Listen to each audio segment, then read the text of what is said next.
So today I'm with David Kwon from IBM, and we are going to talk about a decade of societal change.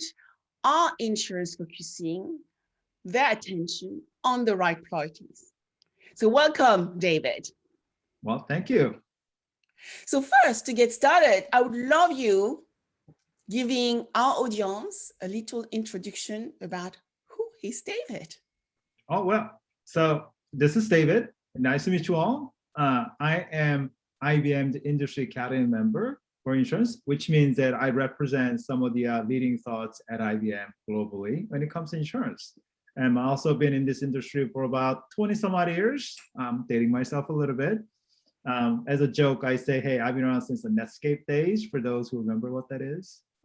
So I've been with insurance and digital for somewhat, in a while. So this is a topic of my interest, and very exciting area as well, which we'll talk about through today. So thank you, David. And to get started, I would like to first ask you, to talk about trends. So I think we need to just get back into understanding the trends we are coming out of and the impact of those trends in the insurance sector. So what we've seen, as you know, is the current market forces are disrupting traditional insurers, right? And this is radical, it's direct, and it's actually also impacting internal cultures. I'm sure you remember the time where you used to buy insurance a long time ago, and some days we feel that it has not changed much, right? And so what is your view, David, of the dynamics that are affecting us today? Can you please tell us what are some of the primary market forces that are impacting insurers? Absolutely, absolutely. So I think, let me touch on three things. The first is kind of what I call the elephant in the room, the global pandemic, but at the same time, the miracle of science. So the COVID has exposed the vulnerability of interconnected world, right? If you remember, when the COVID happened, the Western world got hit first, and Western world suffered faster. And then it migrated its way toward third world countries. So it kind of tells you the impact of the interconnectedness. But for US, we to be honest, got a free pass on this thanks to vaccine. Remember, like in the beginning, we were the worst. And if without the vaccine, we would just been like India or Brazil with increasing infection and people suffering through this. And, but this event once again proved that science and technology are key to solving the toughest challenges in our society. But unfortunately, COVID is not done with us yet. So we're learning about long-term damages to our heart muscle. We're learning about damages about the lung and increased chance of Alzheimer's. And also we still have a lot of people who are unvaccinated as well. So that is kind of the impact of the COVID. The second is evolving customer expectation. The first is personalization. So mass personalization is a goal of every large insurance. Now, even not just for consumer products, but also insurers targeting the B2B companies, the commercial lines as well. And it used to be a competitive differentiation, but now some level of personalization is just basic expectation, like website addressing you with your first name. But now the technology has evolved to a point where there are videos where it can be produced for each person. So imagine you booked a travel to some paradise with your family, okay? And then you receive a video where the host welcomed you to the resort, walks you through its amenities, shows you the beach, and all the time it addresses you by your first name, it mentions your family, and welcomed you there. And that technology is actually possible in mass production. And video, it actually offers that. So, and the next is the variety of digital channel that's proliferating, okay? an interesting example is, I think, the Reddit Wall Street bet. Okay, so the Reddit, if you'll remember, it's like, it's like a bunch of forums with silly comments, right? I go in there to look for some funny stuff, latest news and all that stuff. But now it is a new channel for investment news and engagement. I mean, see, for example, like the meme stock, like AMC, has created a lot of news, and to a point where it is still at about $45. Remember, that was like $2 stock back in January. And the third is the cookieless world. Okay, so customer data acquisition is going through a major upheaval. Okay? So you used to be able to buy third-party data to learn more about your customer and sell ad against that. But Apple now mandates that all iPhone apps has to seek clear customer consent before tracking. Okay, and a lot of people are opting out, like I have. And Google will block third-party cookie. They were going to do it this year, now push to next year, but it's coming. So the days of easily targeting users by buying third-party data is passing us quickly. This means the insurers need to now focus on first-party data. That is, they need to now engage directly with the prospects and policyholders and get the data themselves through deeper engagement and better experience. So that is fascinating because you have covered the pandemic and mass personalization, as well as the fact that we can't just use data anymore. We need to be smart at using data. So to be more specific, David, what does it mean in terms of insurance risks? What has changed for us now? Oh, absolutely. I think we're beginning to see, or not just beginning to see, what's happening is that there are a lot of emerging new risk pools. Okay, I think the first good example and fun one is like a self-driving car. Okay? And that one is actually something that is happening right now. So did you know that there are really 6 levels of vehicle autonomy as defined by US Department of Transportation? Okay, let me explain what they are. 6 level. 6 levels. Okay, I want to hear what this is about.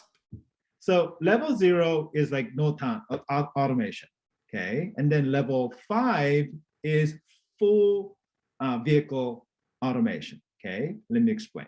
So most new cars are level 1. It's like cruise control, right? You can put that on, then you can kind of, relax, you don't have to put on your Excel. That's like a level 1 automation. So it's in most cars, okay?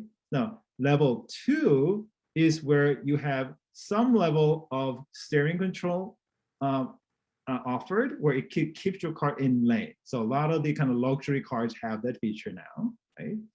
Level 3 is when a car can now begin to react against changing environment, like slowing traffic, okay? And level 4 is where you hear about like a Waymo, like a self-driving taxi in Arizona from the from the airport to hotel. So it doesn't require human intervention in most cases, but then it still needs to operate only in a very well-defined limited environment. And level 5 is where there's no more steering wheel. So it's like an elevator. You go in, you punch a button, and then it just takes you there. So I think the point that I was wanting to make with this level is that self-driving is really already a reality. It's not like a dream. So yes, but I was going to ask you, we are there already. It's here. We're already using it. We just didn't realize it that we were already doing this. And what this does from the insurance perspective is really interesting. So up to level 4, where you still have some control, the liability is still with the driver. Okay, but then we realize that AI is taking bigger and bigger role in driving. So the interesting thing is that the insurance writer now had to begin to think about AI as a risk, just like the driver, because they're taking a role in driving. Now, at level 5, where no steering wheel, then it becomes product liability. So the responsibility moves from the driver to the manufacturer, which is a completely different business. So, and it also impacts like, home and auto bundling. What do you do? There's no more auto, it's all home. So, and, the autonomous vehicle, being more expensive when it gets an accident, at the same time, way more safer as well. So, which means that the kind of overall auto market will eventually shrink. So these are some of the impacts the insurers will see from kind of the product perspective. Can I Now, ask you, because you have been talking about, but I can see the same metaphor applying to homes. Whilst, I mean, we are going to start using more Internet of Things in our homes. And so if something breaks, is it my fault or the fault of the manufacturer if we are using all those gadgets now in our fridge, washing machine, tumble dryers, and so on and so on? It's a, it's a, if the product breaks, it depends on, who broke it, obviously. If it's a defect from the manufacturer, obviously it's a warranty situation. If the human did it, so it's like a self-driving car, again, back to the example as to if driver did something to cause that damage, impact be a factor, then obviously driver would have liability. But again, in our hypothetical situation of completely self-driving car. So if you're just in a car and then the car was taking you someplace and then all you did was punch in a destination, then, you couldn't be at fault. So it becomes, again, a product liability situation. Yeah, interesting lines. Oh, absolutely. Yeah, and the other kind of risk trend emerging, the other famous one is, I think, technology risk. So one of the things that COVID did was accelerate the growth of e-commerce, right? So there is a kind of the estimate that COVID had accelerated e-commerce by about 2 years. The reason being, the right now the e-commerce is about 20% of the overall commerce, and before COVID, we thought that we reached that 20% in 2013 or later. So not 2013, I'm sorry, 2023 or later. So the fact that we reached that 2 years early kind of gives you anecdotal evidence that, hey, it accelerated about 2 years faster than we expected. So which means is that all our businesses, are even the small ones, are relying on technology a lot more than before. So you hear about like drones, for example, doing the delivery. And even the Kroger, I think, have launched a delivery service about a couple of months ago to deliver groceries in the area as well. But one of the risks, obviously, in the drone is that it could crash and hurt people, and it actually happened in Switzerland. So they're kind of re-examining the program as well. So, and of course, the famous ransomware that we heard about, SolarWind, Colonial Pipeline, it actually increased the gas price because of the ransomware attack. And those kinds of things are kind of the emerging risk that insurers are watching out for that didn't exist before.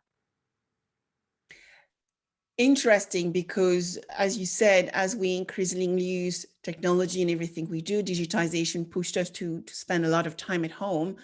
Cyber is becoming more and more prevalent, and so therefore risks and emerging risks that a lot of insurers need to pay attention to. Can I ask you about climate risks? Because we've seen since the beginning of the year a big interest around climate change and climate action. What's your view on the topic, David? Climate, it's something that's been, the P&C industry has been watching for some time, right? The fact that the 100-year event happens every year tells us that climate is indeed changing. So we are impacting our global climate, and it is one of the biggest issue that we need to solve. And it's right now, I think that California is again going through a drought and fire again. as well. So it's a major impact that's just getting intensifying for insurers to deal with and need to get ahead.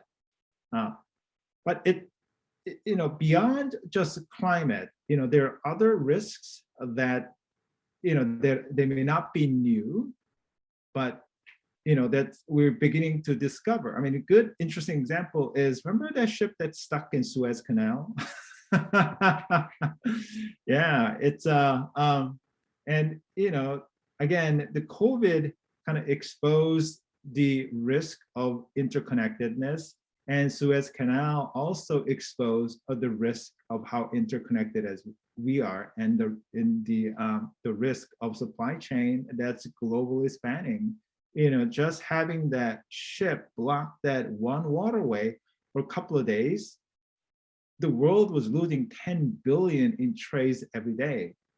I mean, even the gas price again went up because of that, because that's a major route. So it is, for the insurers, this is a really interesting time that they're beginning to see a lot of the new risk emerging, as well as the foundational kind of the risk that always been there, and it's getting having more attention than before. So you are talking about emerging risk, and recently I've had a few discussions around transition risk, which is linked to the climate, economy, environmental risk, and much more than that.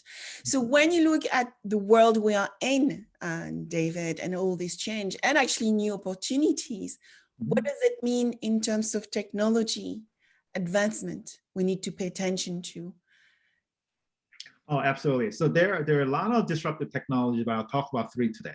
So IoT, artificial intelligence, and hybrid cloud. Okay. So IoT first. So there are 10 billion IoT devices, and it's going to triple by 2025. So that means there will be 4 IoT devices for every person on Earth. We are surrounded by them already.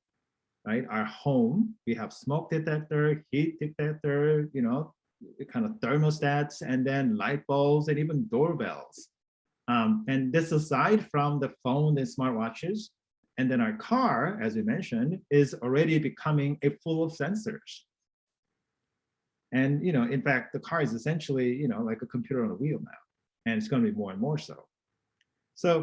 But for insurers, this is a great news. This means that these are the source of real-time data about its risk.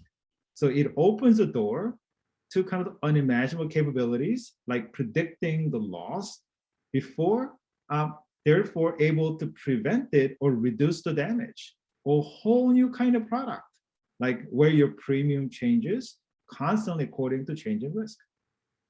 So, and next is artificial intelligence.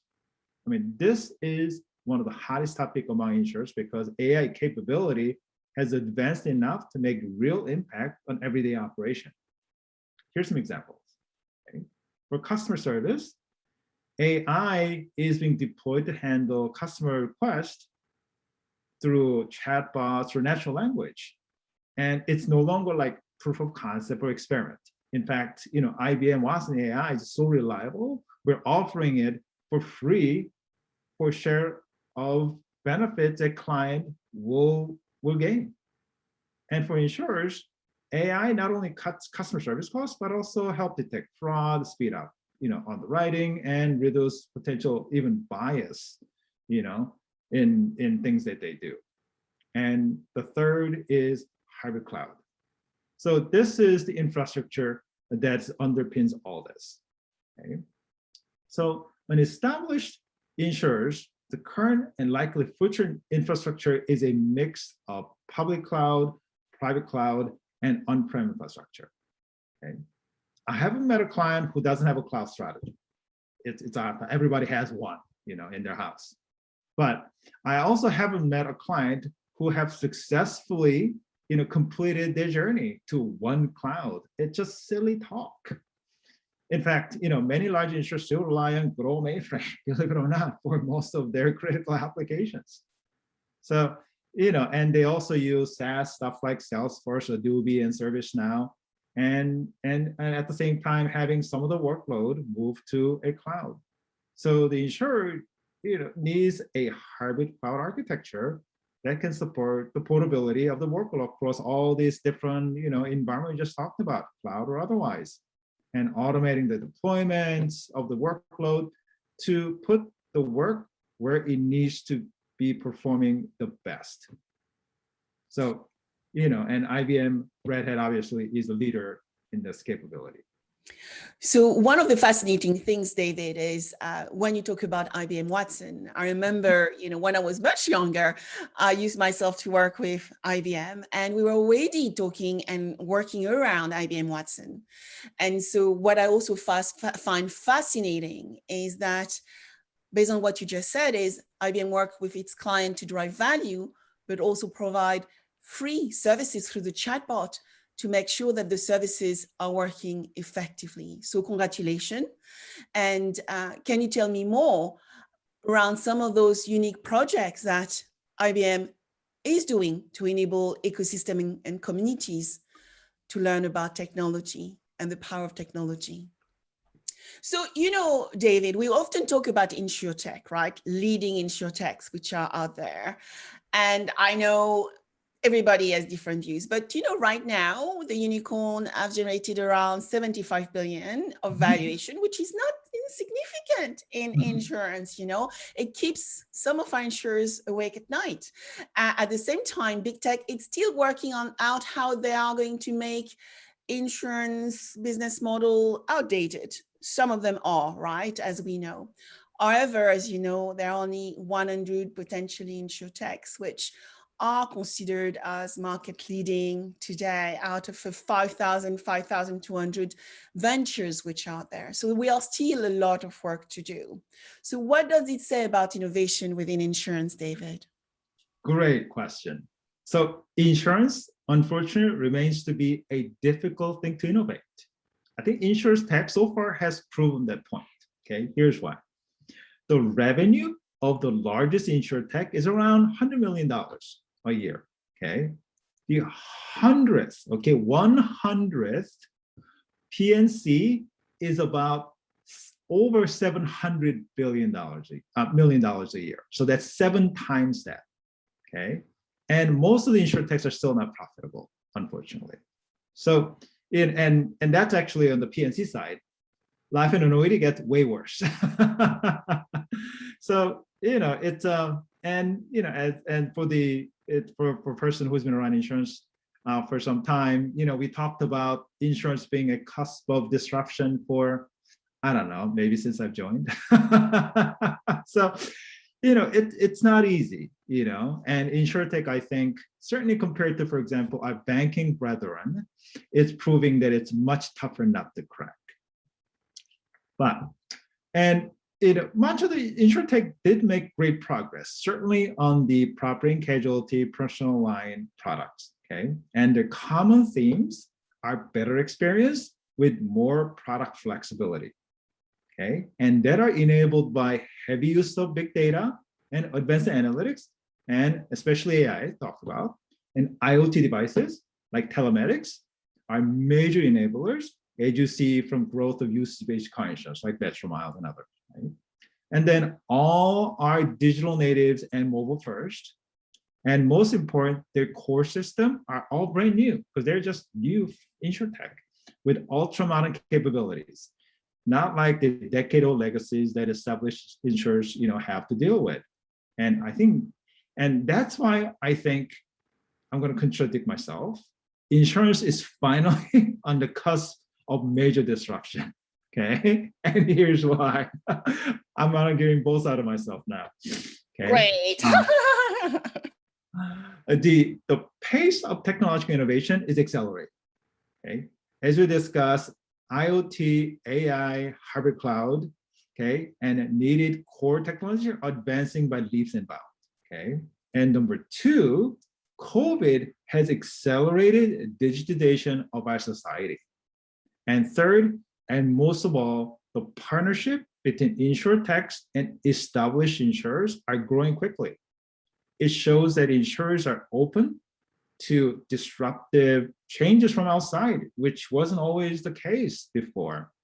And insurtech, realizing that insurance by nature favors long-established brands, and wants to work closer with insurers. I mean, after all, as a consumer, insurance is something that you plan to use sometime decades later.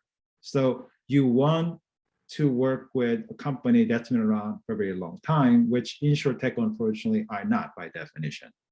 So, and this is one of the reasons why even IBM ourselves are planning to partner much closer with insurtech, like Lemonade, Metromile, Next, and Root, and others, to kind of work together and harness the power for more innovative insurance industry. This is amazing news. As we, insurtech, it's still, immature and new. The term itself, insurtech, came about around 2014, 2015. And so what has happened, even though insurance has been ripe for innovation for many years more than that, is that it actually pushed, I think, big companies to acknowledge that new digital technology are here to stay, and the customers are asking for it. Which takes me, David, to another set of topics I would like to address with you, which is the elderly and the young. So let's start with the youngsters. Absolutely. So once we look at the problem from our society's perspective, starting with the millennials, what have you seen occur during the past 12 months, David? Because we talk about financial asset planning, we talk about savings, we talk about asset management, we talk about crypto. You know that I actually opened a crypto account because I needed to understand what this thing was about. Okay. So I'm being educated as well. But it's all about the democratization of investment. And so I'd love to hear your views on where we are when we think about the millennials, the Gen Z, and finance and insurance. Absolutely. All right. So who are millennials? So they're the biggest segment we have right now. Okay. So compared to previous generations that came ahead before them, they're better educated, they're culturally diverse, and they grew up on internet. But unfortunately, they are the first generation to do worse financially. So they were impacted by the cyclical financial disasters like Great Recession some decade or so ago. College costs soared, where the student debt is now a national crisis. Job became more insecure with the concept of lifetime employment being replaced by gig economy. And they're not even getting the fair share of the historical stock market bull run happening right now because much of the asset is owned by the older generation. So I think this is why some of the popularity of cryptocurrency and meme stock among millennials are kind of the byproduct of this economic insecurity. So like as for kind of cryptocurrency, for example, I mean, I'm not an investor in it. I guess I'm still a bit of a skeptical, to be honest. I think it is certainly a fully digital with potential for outsized gain in terms of investment. Okay, and in fact, some of the early investors made a fortune out of Bitcoin already. So for economically disadvantaged digital natives like millennials, the attraction seems to be almost natural. But unfortunately, crypto doesn't have intrinsic value. Trades are kind of the emotion and momentum driven. And so far, it's been great at illegal financial transactions like cyber ransom, but not much since, unfortunately. And for meme stock like, AMC, it was kind of the fairy tale of small investor digitally banding together to defeat the giant of evil hedge fund, right? The short squeeze they ran, and hedge funds losing billions of dollars because of that. And it as I mentioned, it even got me to scan through Reddit for investment news time to time. But the problem is, obviously, the story didn't end there. The millennial investors stayed on, and share price is still about $45, and it was $2 in January. So AMC, rightly or wrongly, took advantage of that and issued like 100 million more shares, and at the same time warning the investor of the danger of buying it. So they basically said, don't buy our stock, but here's 100 million more. But anyway, talk about irrational exuberance. But from the insurance perspective, millionaires are the strategic segments.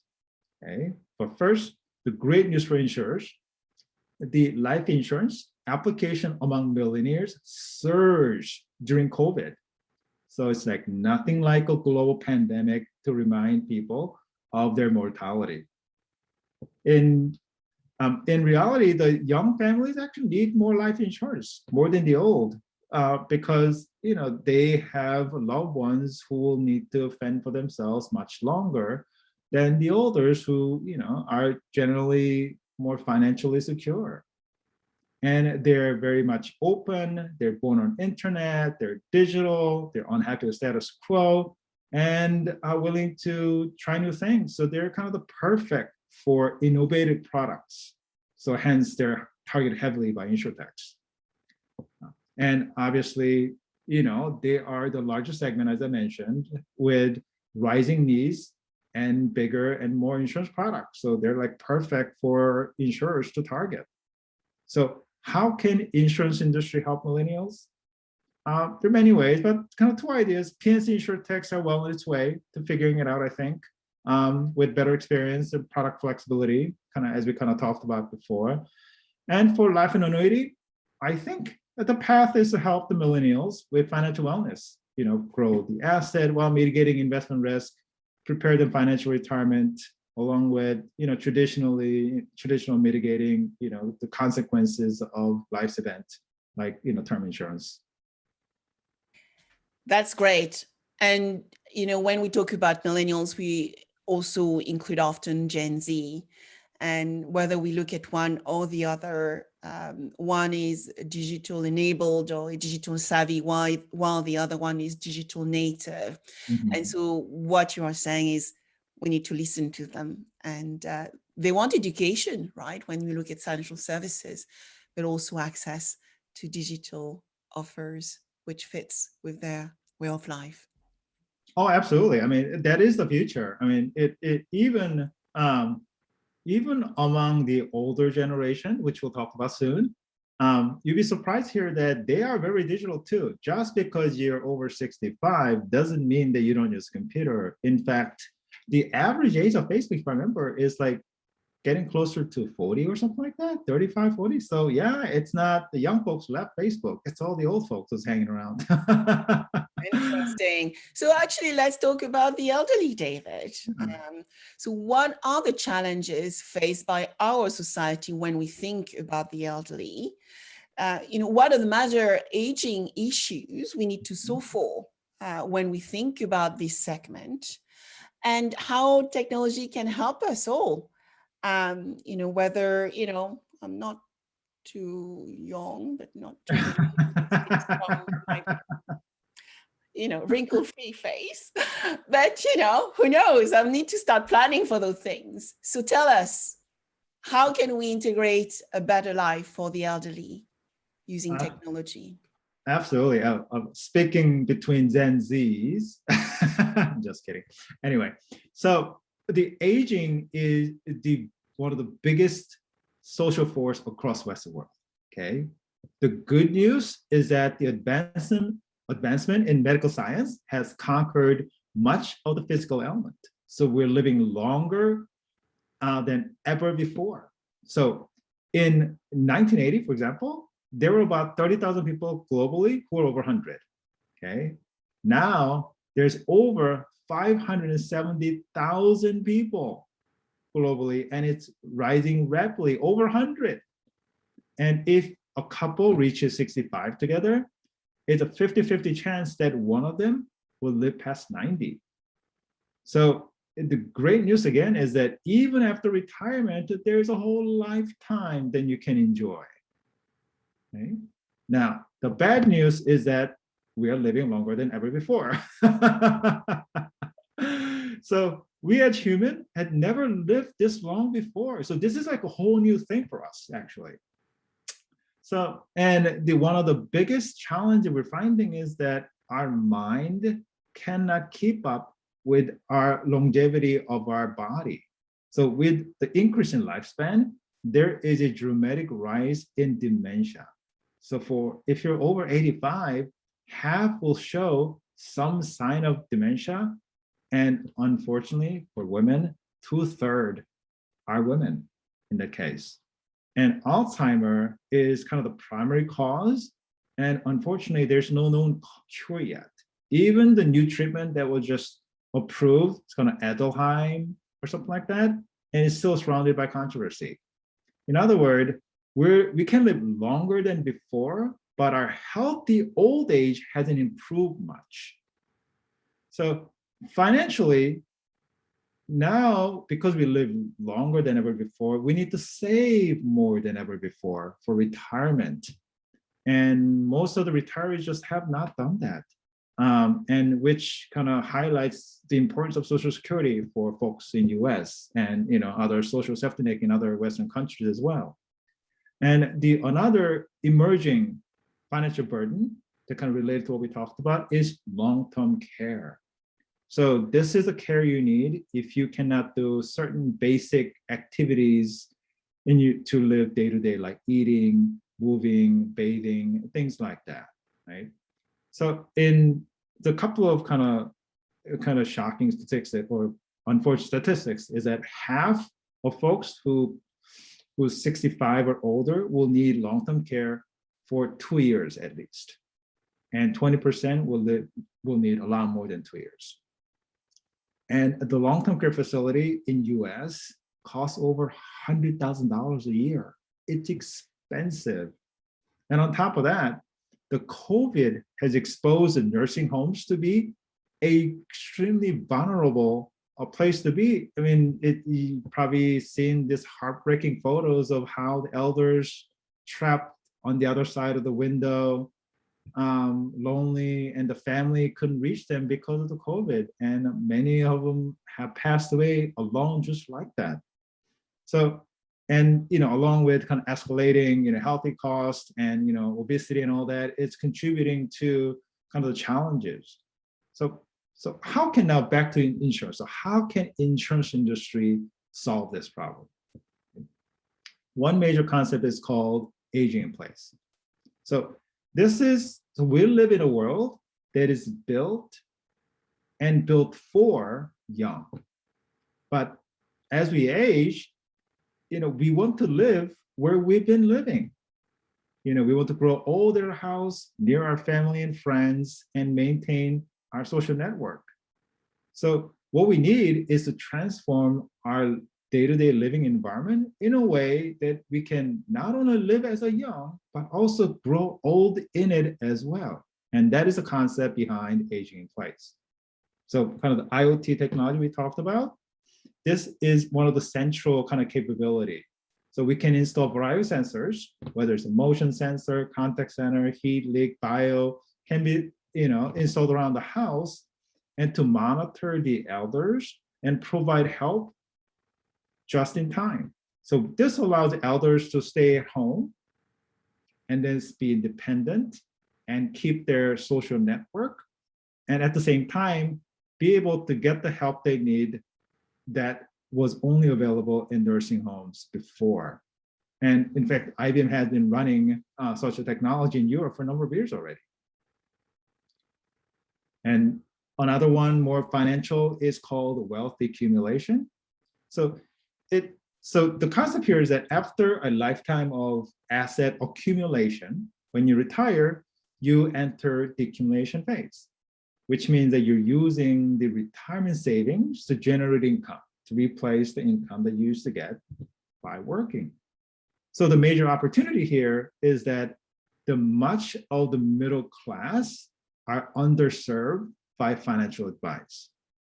So as they retire, the the unfortunate statistics is that they rely so much on solely on Social Security that after even like 15, 18 years, much of their life savings sits there unspent because they just don't know what's safe to spend. So they just don't spend it. So they're just missing out on the fruits of their labor through their lifetime.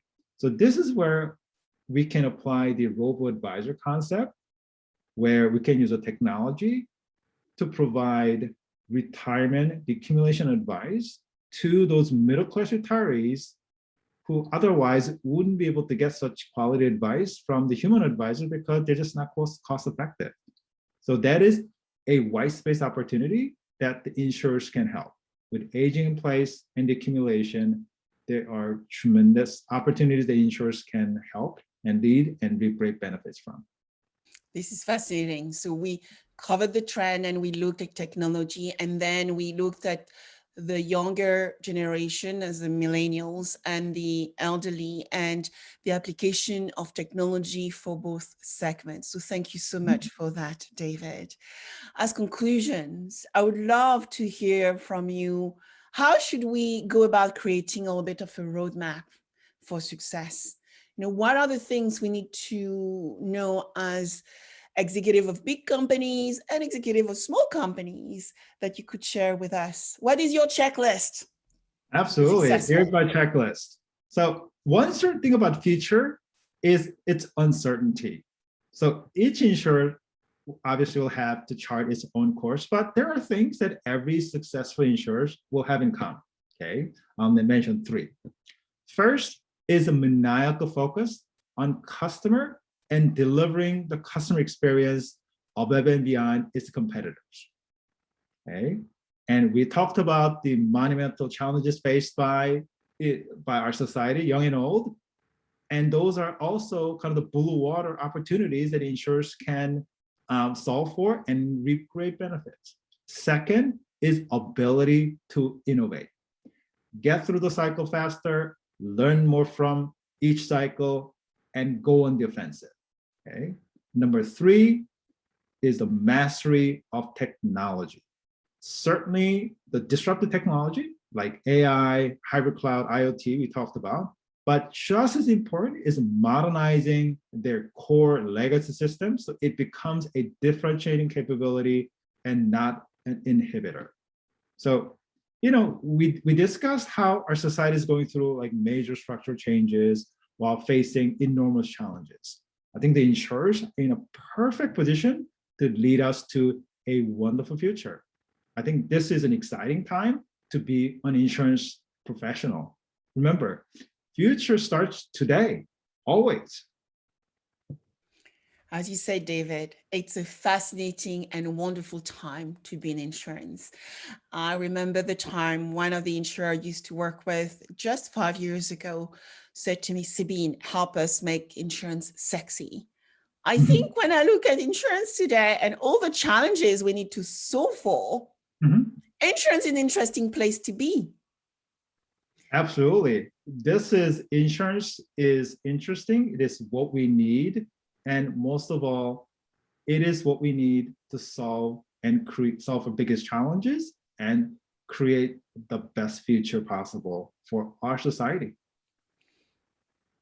Thank you, David. Thank you for this wonderful webinar, full of thoughts and full of understanding as to how IBM is developing solutions and technologies to help us face a new insurance future. And hopefully we'll be able to know more. Well, thank you so much. And I enjoyed the conversation and absolutely looking forward to more.